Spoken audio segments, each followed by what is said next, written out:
大家有没有同感？脑力真的是一种本就稀缺又极易消耗的资源，就像手机电量，一天一充还不够用。而且现在的工作强度、生活压力又不允许我们开启省电模式，所以大脑的局限性就越来越明显了。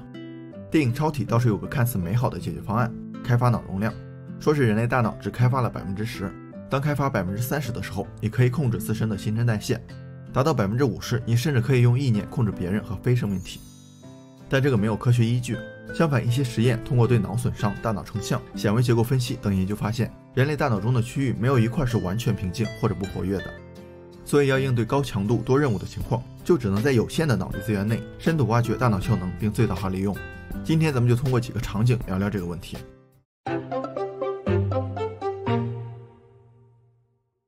今天是周一，你来到办公室开始计划一天的工作，上周的策划案要交给领导，中午有个会议提案要准备，新人的培训工作也得安排，还没想完，电脑提醒你有100多封邮件未读。这一堆事儿别说处理了，光看着就觉得头大，对吧？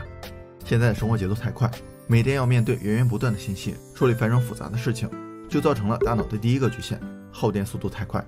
我们处理问题、做出决策都需要大脑中一个叫做前额皮质的区域，只占大脑体积的4%。你可别小看它啊，浓缩就是精华。它是人们进行有意识互动的生物基础，是大脑思考的核心。没有它，别说学习上班了，下楼打个酱油都费劲。作用是大，但它有个致命缺点，太耗电。因为每个有意识的思维过程基本都需要经过理解、回忆、记忆、移植和决策这些步骤，而每个步骤都需要海量的大脑资源。这也是为什么虽然我们一上午都坐在工位上，坐在教室里，屁股都没动一下，中午还是会饿会犯困。那怎么省电呢？《效率脑科学》这本书的建议是偷懒，能不用就不用，能少用不多用，最费脑的最先做。咱们回到开头，这堆事儿你不着急处理，而是先根据优先级排个序，就像一个舞台，你来安排节目的表演顺序，最好像节目单一样写在便签上。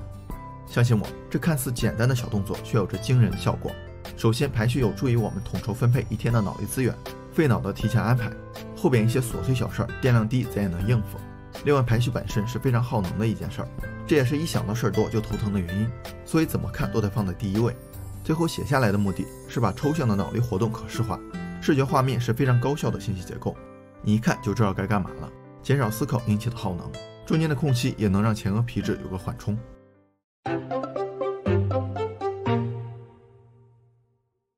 到了中午，你正准备打开外卖吃香喷喷的鸡腿饭，这个时候老板让你出一份报价提案给客户，2点前给到，你说气人不？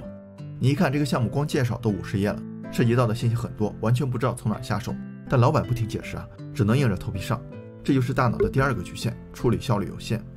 前额皮质不仅费电，而且能够同时容纳和处理的信息量有限，也就是说，大脑这个舞台不像举办演唱会的鸟巢那么大，只能容纳少数几个演员，人多了就会被挤下去。之前大家都以为人们能同时记住7件事物，但2001年密苏里大学的一项研究表明，人们能同时记住的事物不是7件，而是4件，这还要取决于事物的复杂程度。记4个名字可能没问题，但同时记4个手机号就困难了。在做决策的时候，考虑的变量越少，决策的效率越高，这就需要我们把零散的信息结构化，按照一定的逻辑来呈现，以便大脑更好的理解。说白了就是归类，数量最好控制在4个以内，每一类再用一个词来概括，以便调用的时候能够快速想起来，这样你只需要记住这4个词就可以了。在思考和决策的时候一个个对付，避免所有演员上台抢戏。举个例子，咱们上学都有分科，不会说所有科目混在一起学，而是分成语文、数学、物理等等，这样庞大散乱的信息就变成了由几个模块组成的金字塔结构。我们在学习每一科的时候，大脑会自动调用相同的回路，思路清晰，也就保证了有意识思维的效率。偏科的时候也能快速找到问题所在，不需要便利所有科目。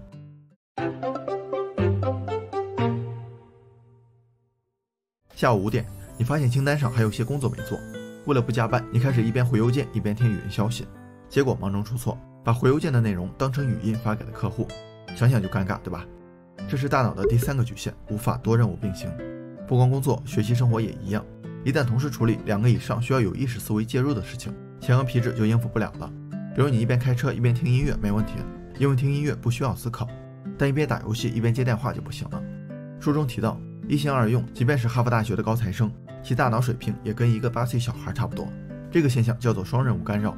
怎么解决这个问题呢？最好的办法就是一次只做1件事儿，就像舞台上的节目只能一个一个演。这么说好像跟没说一样，那如果一定要一心二用，就需要把其中一件事儿嵌入到基底核，实现自动化处理。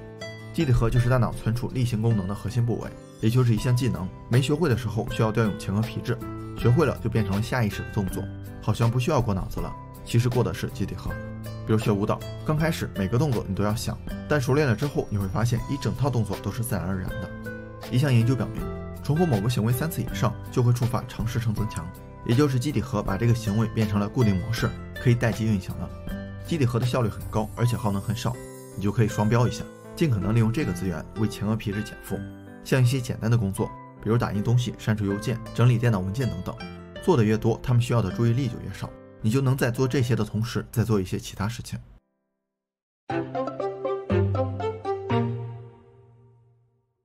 终于到了周末，你冲了杯咖啡在家看书，但你发现怎么都没办法专注，不是手机响了就是思绪飘了，一上午没看几页还记不住。这是大脑的第4个局限，经常不在状态。就是说前额皮质需要恰如其分的唤醒水平，才能更好的进行思考、决策等思维活动。如果状态不佳，不仅做事的积极性会降低，你的大脑还会时不时蹦出新的念头，比如中午吃什么，下午去哪玩。这是因为人们的神经系统每时每刻都在处理重构大脑中的数万亿个连接，被称为周围神经活动。这种不由自主、不受控制的走神最难克服。但有2种物质可以抑制周围神经活动，去甲肾上腺素和多巴胺。我们也就可以用2个方法来解决这个问题。第一个方法是刺激去甲肾上腺素。1908年，科学家罗伯特·耶基斯和约翰·多德森发现，人的表现水平符合倒 U 型曲线，就是没有压力表现一般，随着压力增大表现也会越来越好，但压力过大表现又会下降。比如大学那会儿考试，如果是1个月后考，那前29天我都懒得看书，看了也是随便翻翻，但到了前一天晚上，那状态就满血复活了。具体怎么做呢？你可以通过想象提高紧迫感，想一些能让你觉得紧张的事情，比如在公共场合演讲、藏私房钱被老婆发现等等，这种紧迫感会让你产生去甲肾上腺素。第2个方法是刺激多巴胺。如果一件事能引起我们的兴趣，多巴胺水平就会上升，强烈的欲望会唤醒大脑最佳状态。就好比我小时候打游戏，真的是高度专注，一整天都不觉得累，但要是上课不出5分钟我就得犯困。兴趣这个东西有点玄学，有就是有，没有也不能强扭。不过咱们可以通过一些方法欺骗大脑来培养兴趣。首先要创造意义感，就是做这件事的结果让你有期待。比如学习，你可以想象考上好大学，找到好工作，收入、地位、成就感就来了。想得越具体，你对这件事就越感兴趣。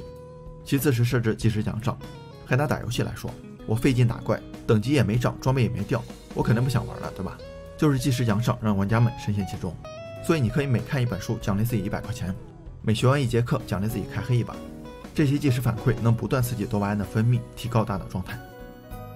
4个方法对应大脑的4个局限，小伙伴们有没有发现，这些方法都有一个共性，那就是尊重大脑的局限性，不是跟它硬碰硬的对抗，而是根据大脑的工作机制制定更高效的方案，这样也能省下一些时间来休息。毕竟生活节奏太快，压力太大，大脑不休息咱也得休息，对吧？